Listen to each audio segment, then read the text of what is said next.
FII ने फिर बेचे 477 करोड़ के शेयर। डीआईआई ने 4,274 करोड़ की खरीदारी से फिर बाजार को संभाला।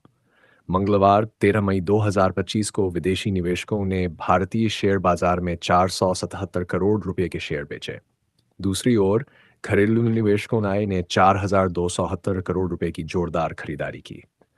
नेशनल स्टॉक एक्सचेंज सी के आंकड़ों के मुताबिक एफआईआई की बिकवाली के बावजूद डीआईआई की खरीदारी ने बाजार को सहारा दिया। बाजार में उतार चढ़ाव के बीच निवेशक अब वैश्विक और घरेलू संकेतों पर नजर रखे हुए हैं। भारत ने अमेरिका को दिखाया आईना, स्टील एल्यूमिनियम पर टैक्स का जवाब टैक्स से। भारत ने अमेरिका के स्टील और एल्यूमिनियम पर लगाए गए टैक्स के खिलाफ बड़ा कदम उठाया है।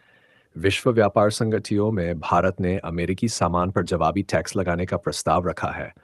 ये कदम अमेरिका के 25% स्टील और 10% एल्यूमिनियम टैक्स के जवाब में है, जो भारत के $7,600 मिलियन के निर्यात को प्रभावित करता है। भारत का कहना है कि यह टैक्स डब्ल्यूटीओ नियमों के खिलाफ है। अगर यह प्रस्ताव पास हुआ तो 30 दिन बाद टैक्स लागू हो सकता है। चीन की जेडएससी जेड बनाने वाली कंपनी के शेयर 9% लुढ़ गए। भारत की ताकत से हड़कंप। चीन की रक्षा कंपनियों के शेयरों में आज भारी गिरावट देखी गई। जेडेंसी फाइटर जेट बनाने वाली कंपनी एविक चेंगडू एयरक्राफ्ट के शेयर 9% तक गिर गए। यह गिरावट भारत के प्रधानमंत्री नरेंद्र मोदी के ऑपरेशन सिंदूर की सफलता पर दिए बयान के बाद आई। इस बयान से भारतीय रक्षा कंपनियों के शेयरों में उछाल आया, जबकि चीनी कंपनियों में डर का माहौल है। मोदी के मेड इन इंडिया हथियारों के ऐलान से एल, बीएल, बीडीएल के शेयर 7% उछले। प्रधानमंत्री नरेंद्र मोदी ने मेड इन इंडिया रक्षा उपकरणों पर जोर देने की बात कही, जिसके बाद भारतीय रक्षा कंपनियों के शेयरों में तेजी आई। भारत डायनामिक्स लिमिटेड के शेयर 7% से ज्यादा चढ़े, जबकि भारत इलेक्ट्रॉनिक्स और हिंदुस्तान एरोनॉटिक्स हेल्स के शेयर 4% से अधिक बढ़े। मोदी ने कहा कि ऑपरेशन सिंदूर ने भारत की ताकत दिखाई और अब स्वदेशी हथियारों का समय है। ग्लेनमार्क 80% तक उछलेगा, डीमार्ट ₹7,500 पर जाएगा। सुशील खेडिया की भविष्यवाणी। शेयर बाजार के विशेषज्ञ सुशील खेडिया ने ग्लेनमार्क और डीमार्ट के शेयरों में बड़ी तेजी की भविष्यवाणी की है। उनका कहना है कि ग्लेनमार्क के शेयर 75 से 80% तक बढ़ सकते हैं, जबकि डीमार्ट का शेयर ₹7,500 के स्तर को छू सकता है। यह अनुमान मजबूत कारोबारी प्रदर्शन और बाजार की उम्मीदों पर आधारित है। निवेशकों में इस खबर से उत्साह है। पेटीएम के शेयर 5% लुढ़ गए। अलीबाबा की कंपनी ने बेची 2,200 करोड़ की हिस्सेदारी। पेटीएम के शेयरों में मंगलवार को 5% की गिरावट आई, जब अलीबाबा की कंपनी एंटफिन ने 2,200 करोड़ रुपए की 4% हिस्सेदारी बेचने की योजना बनाई। यह सौदा ₹809.75 प्रति शेयर के न्यूनतम मूल्य पर हुआ, जो सोमवार के बंद भाव से 6.5% कम है।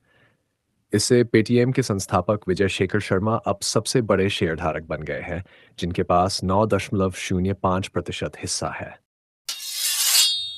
हीरो मोटोकॉर्प का धमाका, चौथी तिमाही में मुनाफा 6% बढ़ा, ₹65 डिविडेंड का ऐलान। हीरो मोटोकॉर्प ने मार्च 2025 की तिमाही में शानदार प्रदर्शन किया। कंपनी का मुनाफा 6% बढ़कर 1,081 करोड़ रुपए हो गया, जो पिछले साल 1,016 करोड़ था। बिक्री से आय 4.4% बढ़कर 9,938 करोड़ रुपए रही। कंपनी ने ₹65 प्रति शेयर का अंतिम डिविडेंड भी घोषित किया। नए प्रीमियम मॉडल और एक 125cc बाइक की मांग ने कंपनी को मजबूती दी। पाकिस्तान और बांग्लादेश के शेयर बाजार में चीन का दबदबा, हिस्सेदारी के साथ बोर्ड में भी कब्जा। पाकिस्तान और बांग्लादेश के शेयर बाजार में चीन की बड़ी हिस्सेदारी है। पाकिस्तान स्टॉक एक्सचेंज में 40% हिस्सा और ढाका स्टॉक एक्सचेंज में 25% हिस्सा चीनी कंपनियों के पास है। इतना ही नहीं, पाकिस्तान स्टॉक एक्सचेंज के 10 में से 3 डायरेक्टर भी चीनी हैं। शंघाई और शेनज़ेन स्टॉक एक्सचेंज ने दोनों देशों के बाजारों में तकनीकी मदद भी दी, जिससे जिससे उनका प्रभाव और बढ़ा है।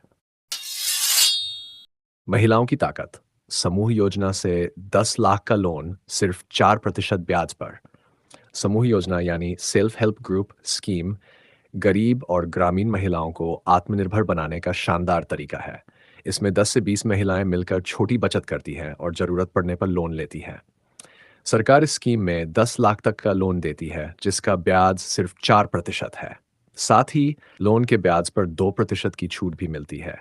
पहले समूह को बचत करनी होती है, फिर बैंक से लोन मिलता है। ये योजना महिलाओं को छोटे व्यवसाय शुरू करने और आर्थिक रूप से मजबूत होने में मदद करती है। एल&टी को मिले 5,000 करोड़ तक के दो बड़े सरकारी कॉन्ट्रैक्ट। 18 महीने में होगा काम पूरा। लार्सन को भारत सरकार और आंध्र प्रदेश सरकार से दो बड़े कॉन्ट्रैक्ट मिले हैं। पहला कॉन्ट्रैक्ट दिल्ली में कॉमन सेंट्रल सेक्रेटेरिएट की दो इमारतों के निर्माण के लिए है। ये इमारतें बेसमेंट से लेकर 6 फ्लोर तक होंगी। दूसरा कॉन्ट्रैक्ट आंध्र प्रदेश में नई विधानसभा बिल्डिंग बनाने का है। दोनों प्रोजेक्ट 18 महीने के अंदर पूरे किए जाएंगे। इनकी कीमत 2,500 से 5,000 करोड़ रुपए के बीच हो सकती है।